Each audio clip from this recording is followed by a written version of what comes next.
You're listening to the Paranormal UK Radio Network.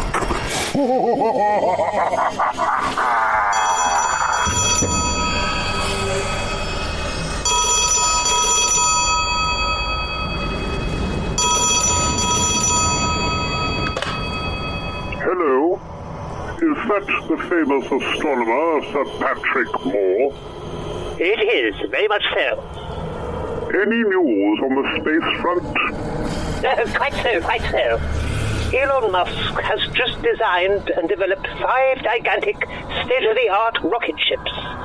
All members of Parliament, along with the American Senate, have first-class tickets aboard them, you see.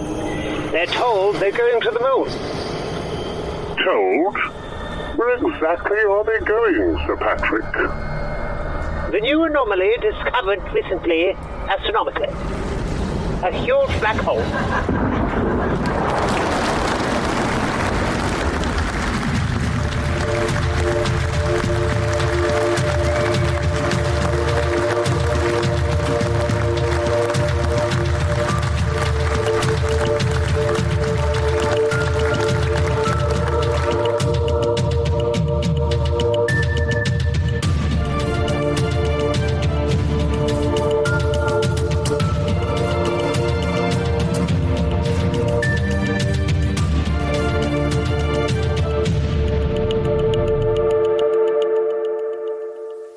Welcome to Twin Souls. Twin Souls is brought to you in association with the Paranormal UK Radio Network. Your hosts, Philip and Ronald Kinsella.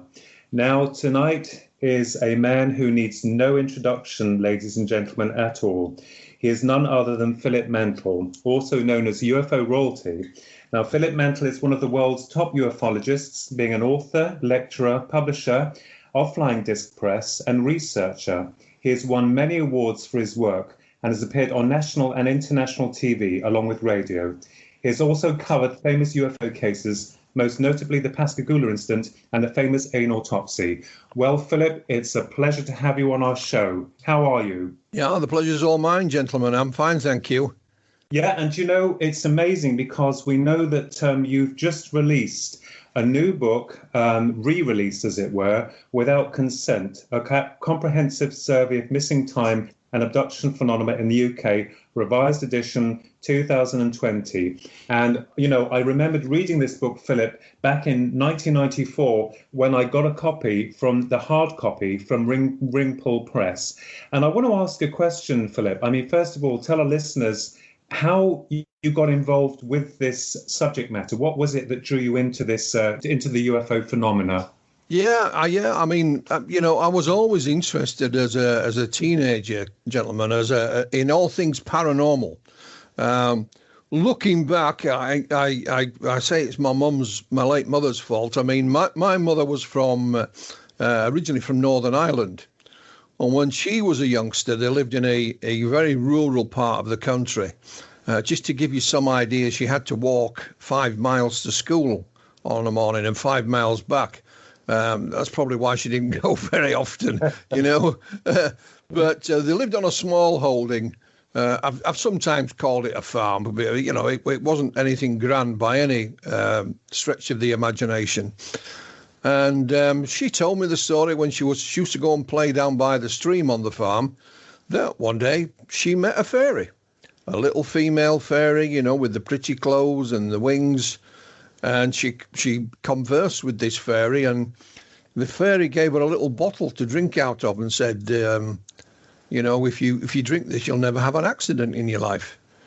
And I asked my mum down the years, you know, about this story several times. And I said, was it real, Mum? She says, well, it was real to me. And she told my children, you know, her grandchildren about this. Not so sure about the accident thing. I mean, after all, she did meet my father, you know. So, I mean, and another thing, there was always, we had a very, very happy childhood, even though we didn't have a lot of, you know, finances, but there was always books around the house. My mother didn't have any great education at all, but she was a great reader. So growing up, I was interested in a number of things, was the space program, astronomy, a bit of science fiction, you know, and the paranormal. And just so happened my best friend's grandma lived the opposite side of the road from us, literally. I opened the kitchen windows and I could see hers. And she used to attend the spiritualist church. So on occasion, I used to go with her, and I was fascinated. I didn't necessarily agree with everything, but I didn't understand it either. I was only, 13, 14 years of age. Mm-hmm. But I found it fascinating, and I don't think for a minute these people were tricksters or hoaxers. I'm positive they genuinely believed in what they were saying and doing. And I read one book, an astronomy book, that had one chapter about UFOs in it, and I can never remember the title of this book. It basically dismissed it, but it got me intrigued because it seemed to dismiss it in a very illogical manner. There was no reason for dismissing it. They were accepting it elsewhere in the book. They were accepting astronomical, research on astronomy, which was purely theoretical. Yes. Couldn't prove it at that time. So I thought, well, if you use the same protocol, you should dismiss that as well, Yeah. Anyway, I read a few books, and I saw the Spielberg blockbuster Close Encounters, of course. And then in late 1978 over into 1979, I worked in West Germany for a short while. And I couldn't speak the language, so my mum sent me a parcel of books, most of which were UFO books. I think she got them on the local market somewhere, and that just intensified my interest. So when I came back home, I had an aunt who lived just round the corner from us, and we used to live about 5 miles from the city of Leeds in those days. And she brought me the evening newspaper published in Leeds, which is the Yorkshire Evening Post, still going now. And in it was a small advertisement for the first meeting of the Yorkshire UFO Society coming up that Sunday. So, as you gentlemen probably are aware, in those days on a Sunday, the country used to shut. Oh, yeah. But I got on the bus. I didn't drive in those days. Made my way into Leeds. I found this place. It was a Centenary House, North Street, Leeds. Still there as far as I'm aware. And in I went, and there was Mark and Graham Birdsall, two brothers. They had formed the Yorkshire UFO Society. They put on a presentation, which I found absolutely fascinating. And it was great that they had more books for sale because, I'd exhausted the books in the local library and things like that. Mm-hmm. And I sat there for about 6 months. The meetings used to be every month. And I was always the kind of chap that wanted to find out these things for myself. So I rather naively thought I'll read a few books. I joined the Yorkshire UFO Society. I joined Bufora at the same time. And I thought I'll write a few letters, attend a few lectures, read a few books, and that'll be it. And blow me, 40 plus years, I'm still doing exactly the same, still trying to find those answers, So that's how I got involved. Graham and Mark had already been involved for a couple of years. So I found my niche in life, I think, gentlemen. I just felt at home. I thought, this is for me. I'd been looking for something, and now I'd found it. And hey presto. I think it's amazing, Philip, that this is Ronnie. I think it's amazing that how this started, because as you're relaying your story, it's as if you were meant to pursue this subject. I mean, it's from the account of your mother to then in Germany, and then to back to where your relatives were in the town where you were, where this UFO group was set up. It's amazing. You wouldn't connect the dots at the time, but later on, when you look back down the road, you see how amazing it is, how this pushed you into this area, this phenomena for you to investigate. Yeah, I think it was just, the right place, the right time. I left high school with no formal qualifications. The high school I went to was absolutely hopeless.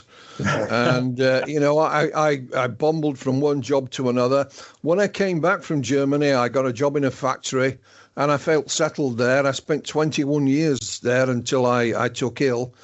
And that, nothing great was ever expected from us. It's where I was born. I don't know anyone that went to university or anything like that of my friends. We were processed.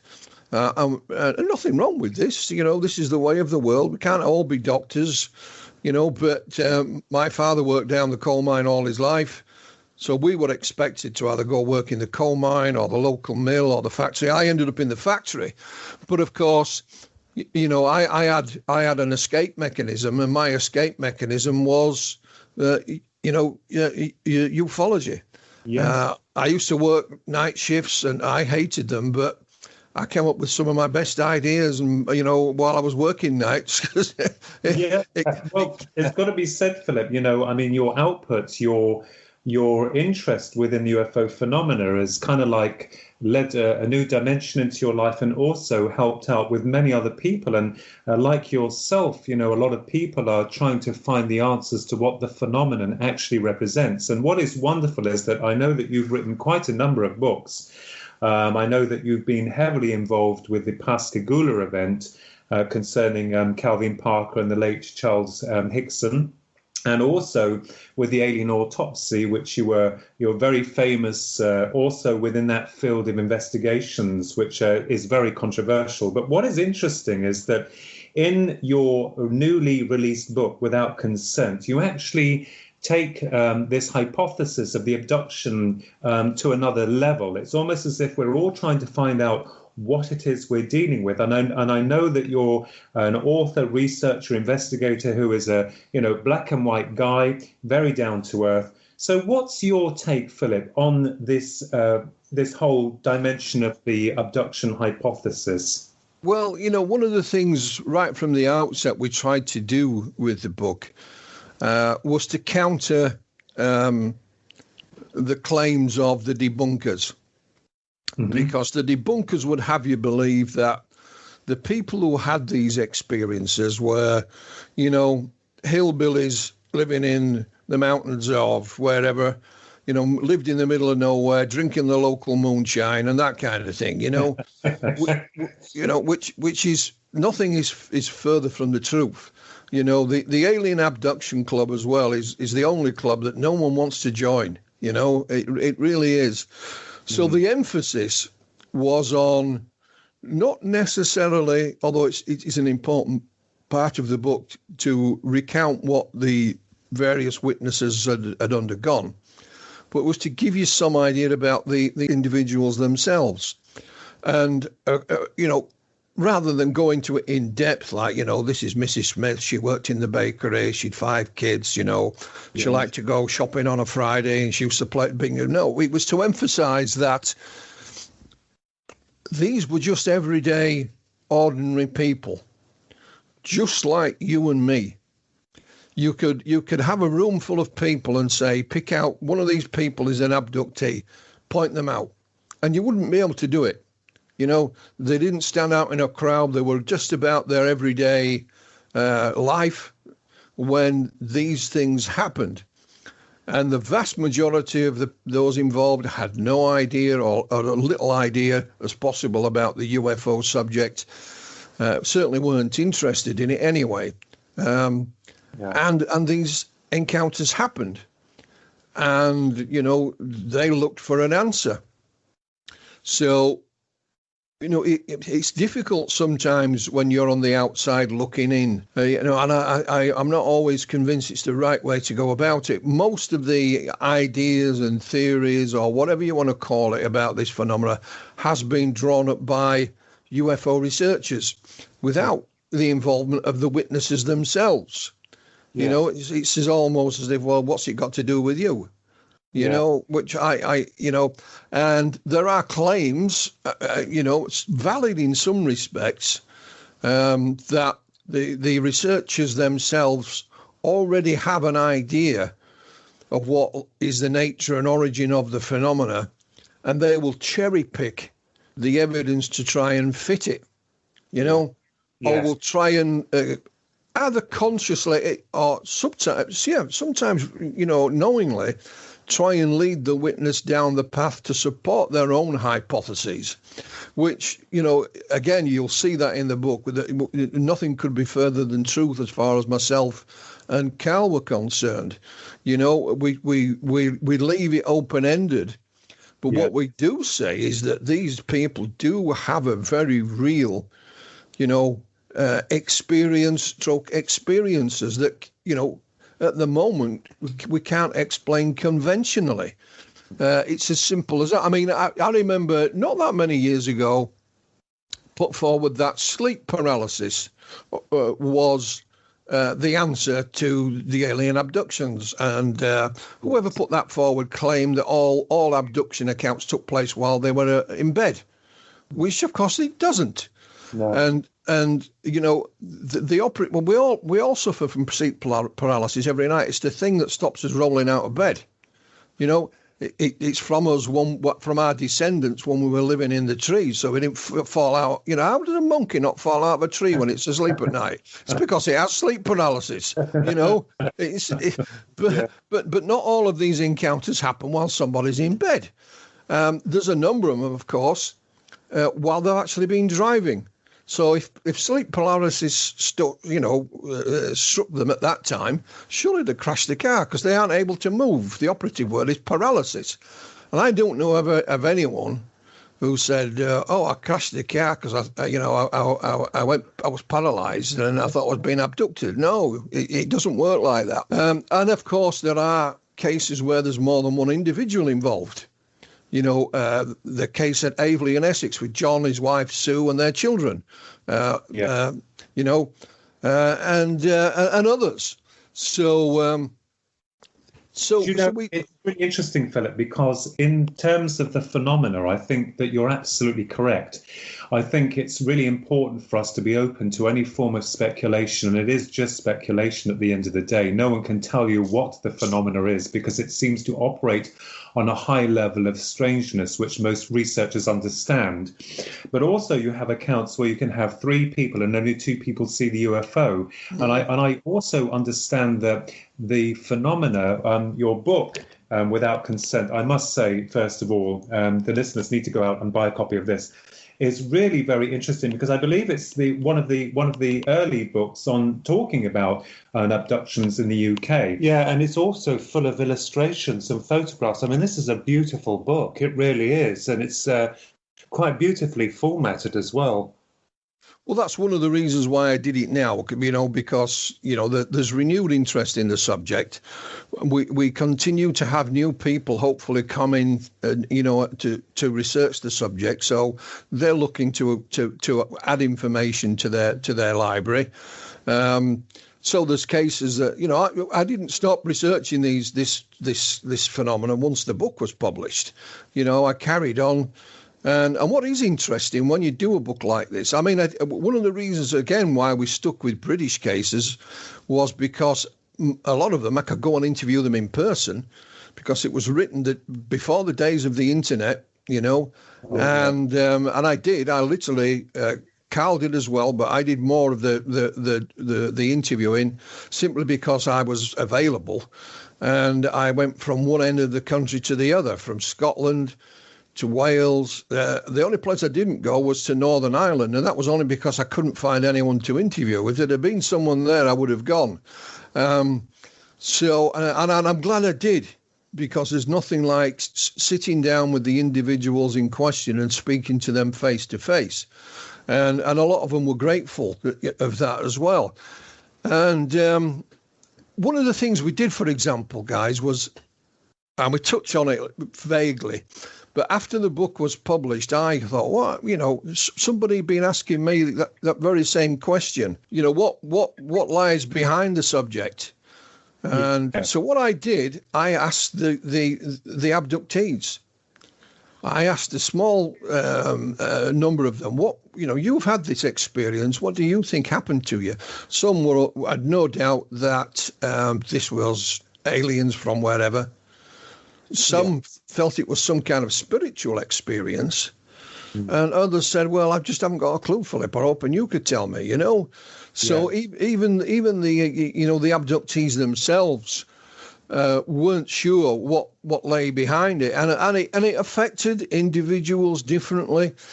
And when you read the whole book, what you do see, and I don't know the reason for this, is you see how the abduction phenomena has kind of evolved. It has changed down the decades. Is that the phenomena changing, or is that us as researchers getting better at our job and asking, the right questions or different questions, or technology making it easier for us to communicate around, So there could be a whole, number of answers, but you see things change, and you'll always see if you do a study of UFOs, from whatever aspect. For some reason, and it's got nothing to do with Spielberg's movie, but for some reason, the 1970s, was the last real great wave of sightings. Yeah, the golden age. Yeah, and for example, you mentioned him in the introduction. The Pascagoula event in October 1973 was, one amongst a whole wave of sightings across the United States, and why? Nobody knows. So, and it had nothing to do with Spielberg's movie that came out, 4 years later in the States. It's, I find all that equally fascinating. What we did also uncover is that some of the abductees, I call, have side effects, and I don't necessarily mean illnesses or anything like that.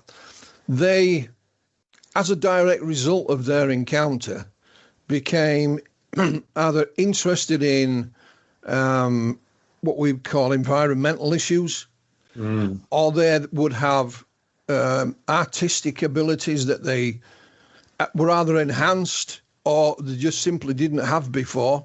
Now they did. Or they would become interested in spiritual things, for want of a better phrase. For example, there's a young guy called David, whom I spoke to on several occasions over in Pwllheli in northwest Wales. David was a young man with long hair and a denim jacket when his encounter happened, and he was unemployed at the time, but he managed to get a job in a local hotel. And he said, "Philip, I just start to write spontaneous poetry." And he says, "Don't you ever tell my friends that I write poetry." All these. That's quite amazing, isn't it? And you had Elsie Oakenson from Churchstone near Northampton. Elsie became a spiritual healer, and she puts it all down to her encounter. John Day, although John Day was a carpenter, he went on to make the most beautiful dolls' houses you've ever seen, and also he became interested in environmental issues, all of which he says was to do with his encounter. Not everyone has these things, or maybe they do. It's just that we've never asked. When we go to interview these people, we ask, what happened, where was it, what time, what did they look like? We don't normally tend to say, "Oh, by the way, is anything, happened afterwards that you'd like to talk about?" Yes. So perhaps there's more of these side effects as well. And, of course, I don't think you have these side effects if you suffer from some kind of psychological illness, for example, like PTSD or anxiety or depression, or sleep paralysis. Sleep paralysis doesn't make you a poet, But,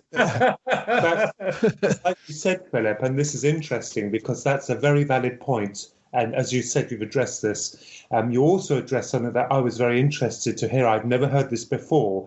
It was with your talk with Chris Evers.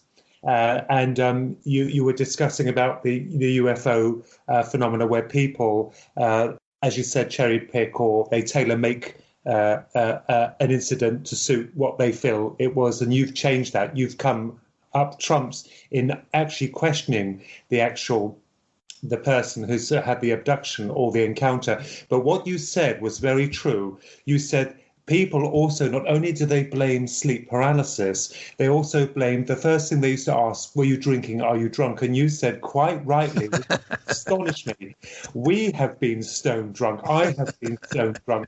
And it nearly perhaps 100% of people stone drunk. But you said they never see a UFO, and that is absolutely correct. Absolutely. I mean, social drinking, no matter how drunk you get, does not cause hallucinations. No. Alcoholism can, but that's not having a drink. That's an illness. Yes. Which is totally different. I mean, from 1974 when I left high school to when I got married in 1987, I can't remember an awful lot, gentlemen, on a weekend. I gotta be honest. And I've been so drunk so many times. I've lost count. Like I said, we were from an Irish family.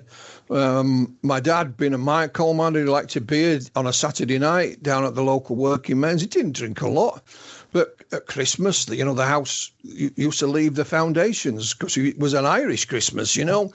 And I don't ever recollect imagining or hallucinating anything, no matter how drunk I got, So it's a stupid thing to say, but of course, from a debunker's point of view, they have moved their own goalposts without realizing, gentlemen, because if you go back to Calvin Parker and Charlie Hickson, they had arch debunker Philip Glass on their tail. Yeah. And he classed their case as a hoax, simply because Charles Hickson had a polygraph test, and I think the examiner hadn't quite finished his qualifications when he did it. But that doesn't prove they were hoaxing, but he couldn't find an answer, so he labelled it a hoax. Yeah. And then in 2013, I think it was, I read an article by a chap called Joe Nickell, who was then the head of the Society for Skeptical, whatever they call it in America.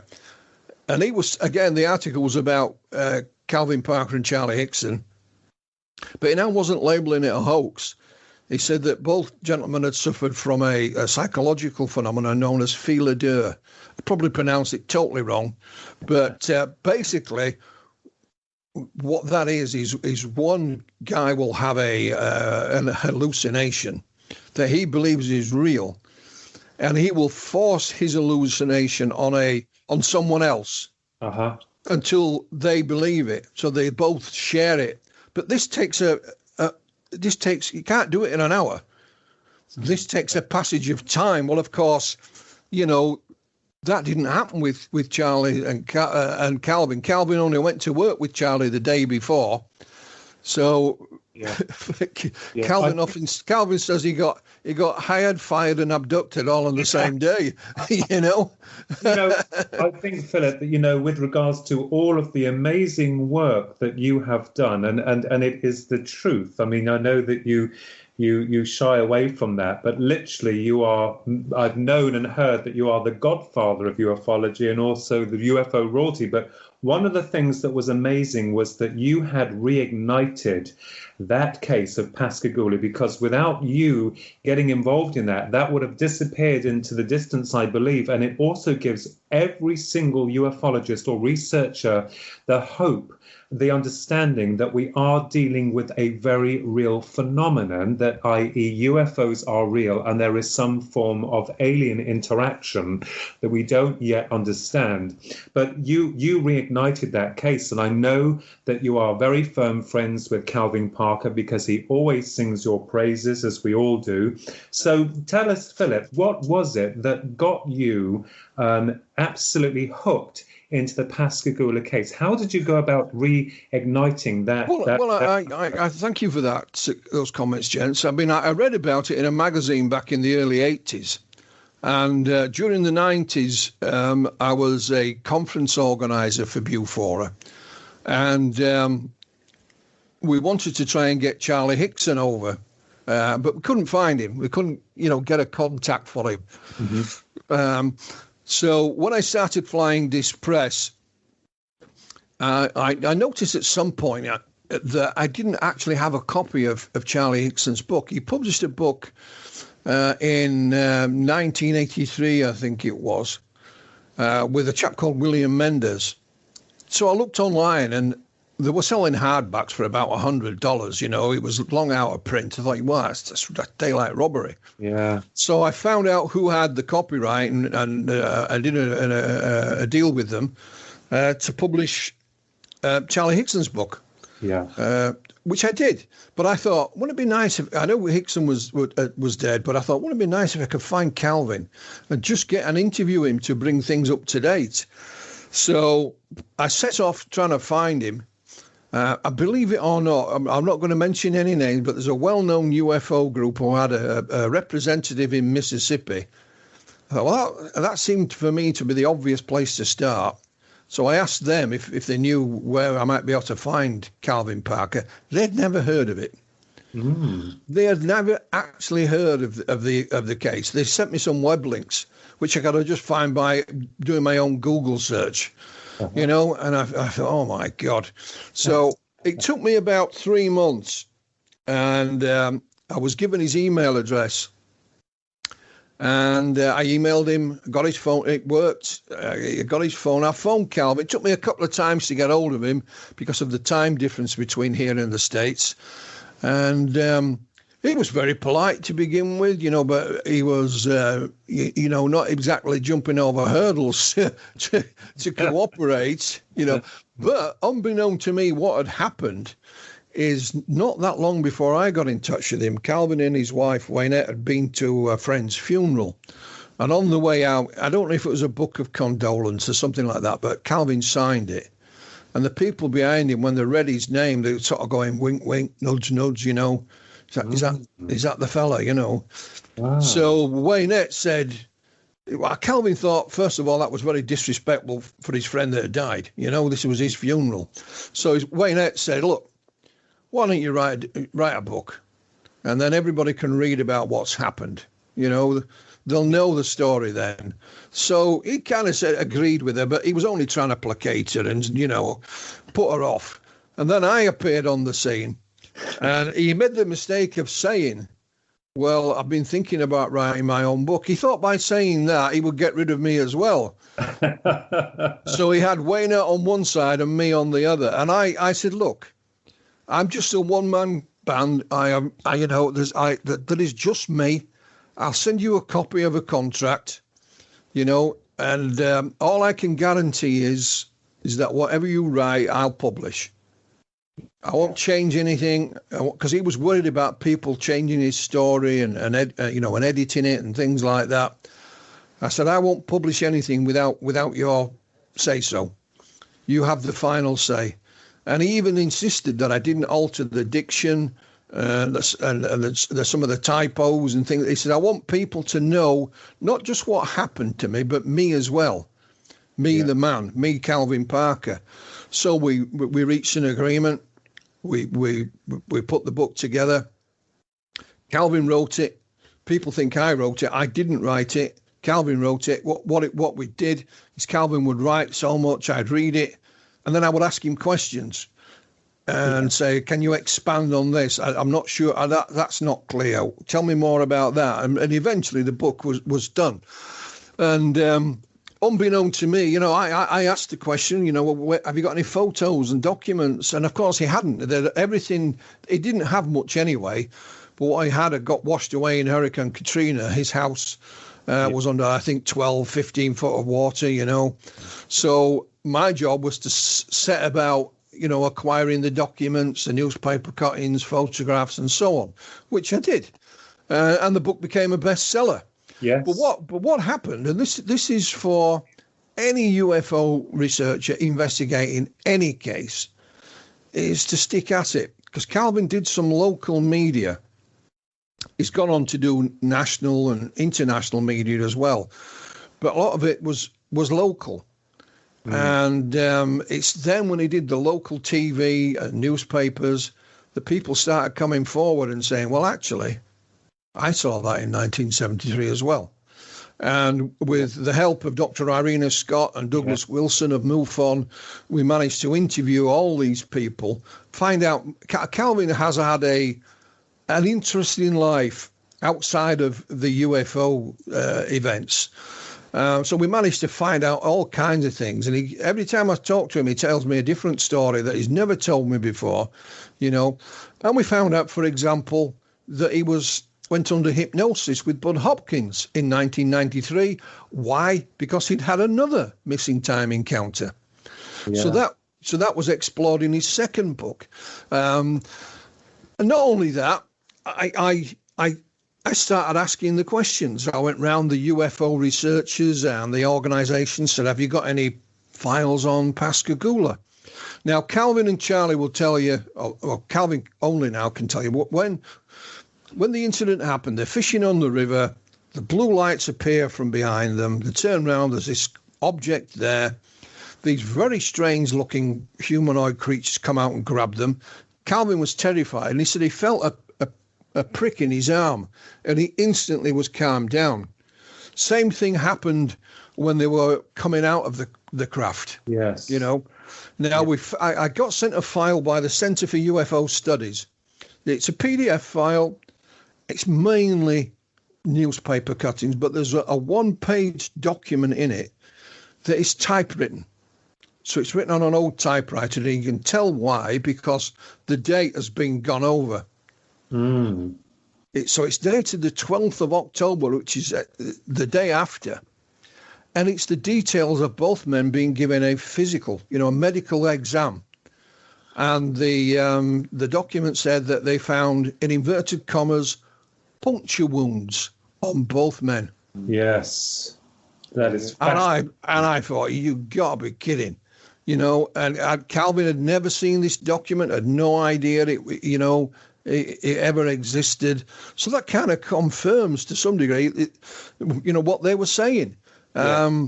We had one of the local TV pieces was put on YouTube, and a lady said, my mum and dad were on the opposite side of the river that night. They saw it too. What? So I got in touch with her. She gave me her mum and dad's name and address and telephone number, and we spoke to them, and that's Mr. and Mrs. Blair. Now, Mr. Blair was in the fishing industry. He was on the other side of the river with Mrs. Blair, waiting for a boat to come in. And Mrs. Blair stood there, and she said, I could see this blue light on the others, because the river's huge. It's not a piddling little thing like we have here. It's huge. They do shipbuilding on the river, even to this day. And she said, I could see this blue light, and it looked as if it was either looking for something or it didn't know where it was going, and Mr. Blair saw it as well. And then the boat came in. Mr. Blair was a bit grumpy because it was late. So it's pitch black. They're walking along the jetty, and right next to her is this almighty splash in the water. And she says, I look down, and there's this grey creature with a head and arms, and it came up out of the water and then took off. Yeah. And Mr. Blair heard the splash as well, and then he took ill, did Mr. Blair. Sadly, since then he's passed away. But before he died, Mrs. Blair rang me. She said, he's never told me this, Philip. And he said, no, Philip, I got him on the phone while he's in the hospital. God bless him. And he said, I saw the humanoid as well, Philip. It came up out of the water, went back across the river, and I saw the UFO take off. Wow. And I didn't want to tell anybody because I didn't want to think we were nuts. But he was having an operation the next day, and he wasn't sure if he was going to survive.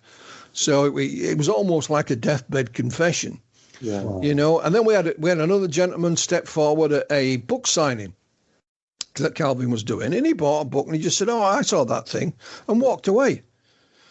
And Calvin, didn't have a chance to get his name or anything, but luckily somebody was taking photographs, so we had a picture of him. So I put it on social media, and eventually we found him. It was a chap called by the name of Mr. Lewis Lee, and he was working in one of the shipyards that night in a crane. That's right. And he said, my crane cab's about 10 or 12 feet off the ground. He says, as soon as I got in it, I could see this thing. And he says, it's the darndest thing you ever did see. And he only took his eyes off it because he had a load on the end of his crane, and his mate down below shouting, "What are you doing, you idiot?" Or words to that effect. And he said, I told my family about it, but that's all. He didn't keep it a total secret, but he didn't certainly go public. And there was others, One of the criticisms, of course, is that where they were fishing is not an out-of-the-way place. It's right by the highway. And there's the Highway 90 bridge goes right across the river. So people saying, well, why didn't people come driving over the bridge see it? Well, one witness did come forward. I can't remember his name off the top of my head, but he says, me and my wife were driving over the bridge. And he says, I'm looking down on the thing. He said, I thought it was an airplane coming into land or to crash because it's down below me. Yeah. And it's this blue thing again. Yeah. And he says, what better way to do it than to come in a busy environment? I mean, I know that we have a lot of reports coming through that most of the cases of abductions are in isolated regions. But in my opinion, what better way to do it? Because maybe it could have deflected attention away from what these visitors their intentions were. Yes, and also with that case, what is interesting, Philip, and as you said it yourself, if you hadn't have pursued this, those witnesses may never have come forward. Correct. It's just ironic that when you did that, they thought you can't blame them because they were afraid perhaps of their reputation. Yeah. Remember, we're talking about the 1960s and 70s, certainly these are the 70s, but people were afraid. But this enforced them to validate Calvin and Charles's testimony. And also what I found amazing was the fact that when they were first taken to the police station directly after the incident to be questioned, that they wanted to see the police, they had secretly recorded them on a tape and without Calvin or Charles's knowledge. And it's only later on that they took this tape and listened to it and found out they were telling the absolute truth. Absolutely. So this incident, this is what, and I'm not surprised you're so fascinated by this, because I would never have known this if it wasn't for you, Philip. Well, somebody said to me, how did you get all this information? I said, I just asked. It is that simple. Just ask the question. And people will either say yes or no. We know there's other witnesses, but they don't want to go on the record, which is fine. So, but with the lesson from this, if there is such a thing, is that if you're investigating any case and you think there may be other witnesses to it, then stick at it. Just ask the question. And, sometimes you will be amazed. And I did exactly the same kind of thing with the alien autopsy film. It just took me a lot longer to get to the bottom of it. I kept asking the questions. But it goes right back to my days at the Yorkshire UFO Society. I mean, there was no internet, no email. So how did people find us? Well, we had to make ourselves, very visible. And we asked the questions in these areas where we had a lot of sightings in and around the Yorkshire Dales. So we would ask the local police station to host our telephone number and our address, the reference library, the local airports, and so on. And so, we made ourselves as visible as possible. And in a similar way, that happened with modern technology in the Pascagoula case, Calvin going on local television and people thinking, well, now, I've kept this story to myself for all these years. Here's the man in question. Now's my time. And I'm pleased to say, Calvin's working with a producer in California on a possible movie. The screenplay's in its latest form is all but finished, I believe. It doesn't mean it'll get there, but we're fairly confident. But had it not been for the lockdown, I'm sure we'd have uncovered more. We were on a bit of a roll, but so it'll be interesting to see what happens once things get back to normal. Well, Philip, without your input and without your digging and asking the questions, Pascagoula would, I believe, have remained in the distance like many other subject matters. Now, we also understand that the brilliant Dr. Owena Scott has got a new book that is a continuation of the Pascagoula that you are releasing from your publishing company. Can you tell us when roughly that book's going to be released, Philip? Well, I don't know yet. It will certainly be next year, along with a set of twins I happen to know, whose books I'll also be publishing next year. I won't mention any names because I don't want to say anything. But it's amazing because you you have given a lot of people, and we, like you, we deal only with truth and speculation and theoretical application. What's amazing, Philip, is that your handling and your knowledge and information and the history, because I believe that when, as Ronald said earlier, when you look back at your life, and certainly your life, because someone will be writing a book about you at some point, Philip, I can assure you, but it seems like destiny seems, although we can either say we create the destiny or it's there, but certainly with the UFO phenomena, and of interest with regards to the Pascagoula case, and I go back to that, Philip, because as I said before, that is the shining beacon, that is the one that all ufologists are holding on to, because it's proving categorically that we are not dealing with some type of airy-fairy rubbish. We are dealing with a real phenomena. Whether or not that phenomena is working on a higher level of psychological application, we don't know, but we know that the phenomena is real. The beings that Calvin Parker and Charles Hickson saw were physical beings. They had physical marks. It's interesting, isn't it? Because there seems to be two parts to the UFO phenomena. There's one that operates on the physical principle, physical level of reality, and the other is almost kind of like on an ethereal, almost like a dreamy type, rather like the Betty Barney Hill UFO abduction case back in the early 60s, and also now with Pascagoula in the 70s. What's your take on that, Philip? Well, regarding Pascagoula, I always said to Calvin now that we've got so many independent third-party witnesses, first-hand witnesses, that if we took this case to court, we'd win. Yeah. I'm not saying the judge would say, yeah, you were abducted by aliens, but he'd say, yeah, it happened, Yeah. But regarding Dr. Irena Scott's book, what I will say, gentlemen, is she is a long-standing scientist in the States. I've already published 3 of her books. Irena actually became involved in UFO research because of something that happened the same night of the Pascagoula case, which is the 11th of October, 1973. She was actually telephoned by her mum, who lived, I believe, 500 or 600 miles away. And there'd been a huge sonic boom. Now, sonic booms, when caused by aircraft, apparently can only be heard for a mile or two at the most. Yes. But there was a sonic boom across half of the United States. And Irena set about, as a scientist, to try and find out what had caused this sonic boom. Wow. So it wasn't an aircraft. There was no earthquakes of that nature that could relate for it. So she has a list of what may cause a loud bang, basically, a sonic boom. Yeah. And she ticks them all off, and she can't find an explanation for it.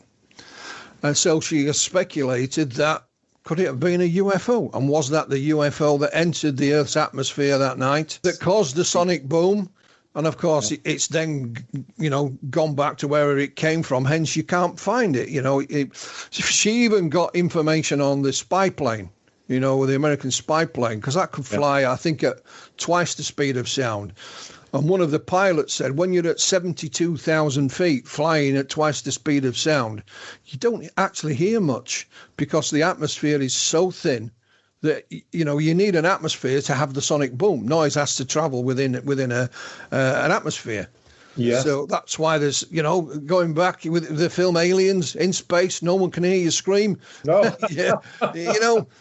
So she's speculating that was it connected? It's the same night. Normally, a sonic boom is only heard over a small locality. Yes. So hence, when you see on the cover, what Irene has also done, she lays the groundwork of what happened at Pascagoula. She also has continued speaking to Mrs. Blair. Mr. Blair sadly has now passed away. Mrs. Blair believes that she may also have had an abduction experience, but then Irina goes into the scientific field trying to track down this sonic boom. So when you see the cover, you'll see the town of Pascagoula at the bottom with the bridge. Then you see the readout from the sonic boom across the middle of the page. And of course, a ghostly figure looming large in the background is one of the creatures that Calvin and Charlie saw. So she's put all that together, and that's why we've called it, she's called it, not me, Beyond Pascagoula. It's what's happened, afterwards. She's mentioned a couple of the other witnesses as well, just to, to set the scene, so to speak. Beautiful title, actually. And also, Philip, another valid point which you've raised is that people must understand, those who have tried to debunk the UFO field, is that we, as you rightly justified yourself, that there are scientists involved in this, especially one with the Pascagoula case. So we have academics looking into this and acknowledging the fact that something very odd is occurring, and it is a reality. I think that's wonderful. And actually, I can't wait for this book as well. Well, Alan Hynek was on site within 72 hours interviewing these two witnesses, along with Dr. James Harder. And Hynek left after hosting a press conference saying, that something genuine has happened to these two guys, and somebody said, oh, yeah, but Hynek dropped the case, not long after. Well, no, he didn't. He continued to, it was his favorite case. And this has been confirmed even recently because last year, Calvin met Paul Hynek, which is Hynek's son. Yes. And Calvin remembers ringing Dr. Hynek, and it was Paul, as a young man, used to answer the phone. And so that they've become firm friends. And he said, no, my father often talked about it. And I think it was a gentleman in Canada found an old tape recording of a lecture that Hynek gave. I think it was around about 1976. And in that address, he talks about Pascagoula. So I've that particular part of the address is in Calvin's second book. We got permission to use it, and of course, Calvin again underwent more regressive hypnosis with Kathleen Marden. Yeah. So the full hypnosis transcript, we actually found Calvin's original hypnosis from the day after it happened. October the 12th. He didn't say much, so that's transcribed in it.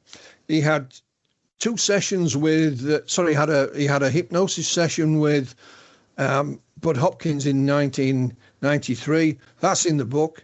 And then with Kathleen Marden, I also uncovered, and Calvin didn't know, that Charles Hickson had undergone hypnosis twice with Bud Hopkins. I have those tapes. They're in the book.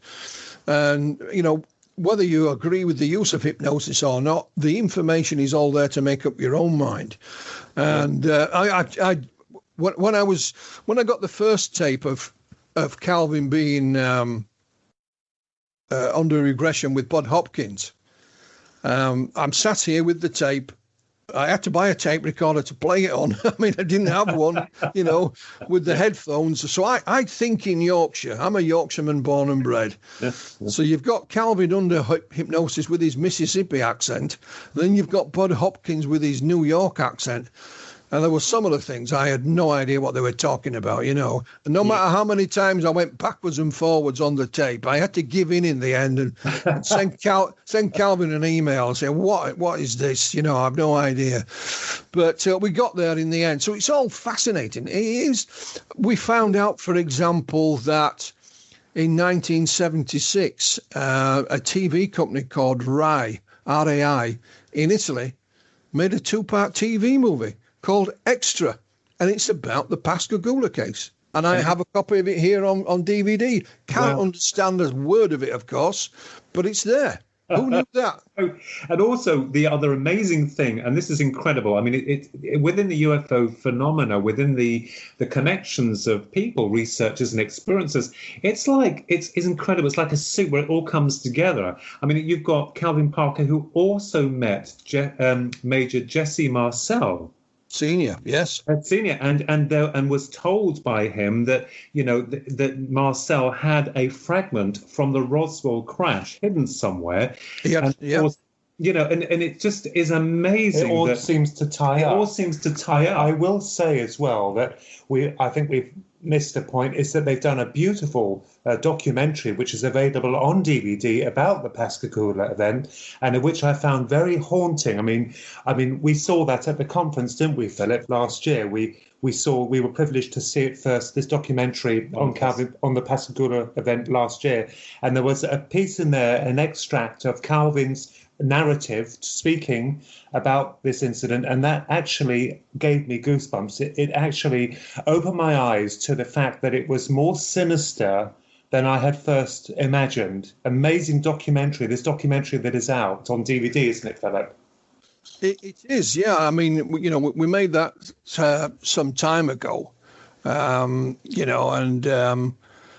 Yeah. there's a lot more happened since then. I mean, the documentary is called Alien Contact: The Pascagoula UFO Encounter. That's it. And there is, Calvin's story is so long, he's not able to tell it in full, but he gives you the bullet points. But then you see some of the other witnesses involved as well being interviewed. But like I said, so much has happened since then. If you've got Amazon Prime, it's on there. It's on downloads all across all the platforms. You can buy it on DVD as well. But again, we were in negotiations to do another documentary series, probably 3 or 4 parts, but when COVID-19 struck, so that's put thing on the back burner. Yes. But if anything that you learn from a case like this is to never give in. And if you think there are there's other information out there, then stick at it. Yeah. Just stick at it, keep at it. I mean, I used to say with the Alien Autopsy film, for example, of which it will be the 25th anniversary, gentlemen, on the 28th of August, believe it or not. Good God. Yeah. Is I used to shake the alien autopsy tree every now and again, to see what would fall out of it. So it's an imaginary tree in my head, but I would pester some people and see if they would talk. I'll see what information I could glean from other sources. Sometimes you get absolutely nothing. Yeah. But other times you get something that will lead to somewhere else, and you never know what's going to happen. It's as simple as that. And I'm just hoping Calvin gets his movie. I really am. But of course, we also found out things. For example, that the world-renowned rock band Fleetwood Mac wrote a song called "Hypnotized." Yes. Based on the Pascagoula case. It's incredible. Philip, it's all thanks to you as well, because without your input, without your digging, without your persistence and asking the right questions, Pascagoula would be buried for many, many years. And of course, thank goodness that we still have Calvin Parker as the main witness to that. We're coming to the end of the show now, but before we end, I just want to also tell listeners that Philip Mantle, UFO royalty, publisher, author, lecturer, researcher, award winner, world famous gentleman, and much respected by many people within the UFO community, has not only without consent that's just been re-released, but also is bringing forward hopefully a series of UFO books for younger people, and one of them that's coming out is Introducing UFOs, Young Person's Guide, so look out for that. But before we close, Philip, but you must also say, go and tell them the rest of the story on that. Well, I will say, without being biased, Ronald Kinsella has also illustrated the book for Mr. Mantle. But Philip is the brainchild, and you know, Philip, this book, your idea, this book, is something I would have loved when I was younger, because I'll tell you what got me hooked on UFOs. It was a Kelly Hopkinsville case with the goblins. Mm-hmm. So I was only a young. This was after certain incidents that occurred, but it's a sort of book I would have wanted then So this book that you've produced, Introducing UFOs, A Young Person's Guide, is an incredible idea, and I think it will be very appealing. And it's got some marvelous photographs in there. And you also leave it open to speculation for others to decide, which is wonderful. Well, yes. I mean, we've often talked about, the next generation of UFO researchers. So I'm hoping that might help. And it's been brought to life in a lot of respects by Ronald's, unique illustrations. He's blushing. Which does help. I love books, and I love them to have illustrations and photographs and documents. I just think it helps to bring the story alive when and hopefully we've done that. It will be published on November the 1st. So you'll have start saving up now if you can't afford it.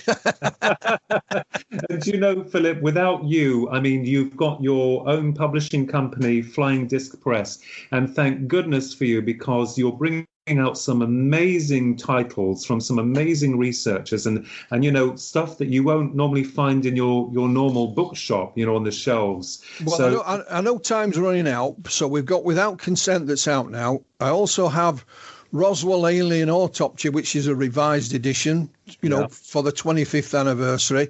Yeah. I've made a 4-part documentary series called Alien Autopsy, The Search for Answers. That's on Amazon Prime, Apple, iTunes, etc. But we've got other things. We've got other things in the pipeline. One unique little publication that'll be out on September the 1st is called the UFO Trilogy, Dramas for the Stage. Yes. By John Steiger, and it is actually 3 stage plays. It is totally unique. You will not find anything like it anywhere else, and that will be launched September the 1st. Wonderful. And, I'll be getting a copy of that, as I do with most of the titles that are published through your Flying Disc Press, because you can't get the books anywhere else that are really interesting. Well, Philip, it's been a real pleasure to have you on board. Thank you so much for coming on to Twin Souls with both Ronald and myself. I hope you've enjoyed it. My pleasure, gentlemen. Anytime. And just to tell all of the listeners out there, you've been listening to Philip Mantle, UFO royalty, the godfather of ufology. Again, author, lecturer, publisher, and award winner. Hats off to a really decent and wonderful gentleman who has helped pioneer the UFO field of investigations, without which we'll still, I believe, be in the dark. No nonsense gentleman, and that's what we love. And hats off to you, Philip Mantle, for being a brilliant guy. And that just is for me to close the show now. We wish all our listeners a good day or a good night, wherever you are. And keep watching the stars. And just to make your way, been listening to Twin Souls and the Paranormal UK Radio Network. Your host, Philip Mantle, and the good and wonderful Philip Mantle has given his wonderful talk on UFOs and his life. God bless.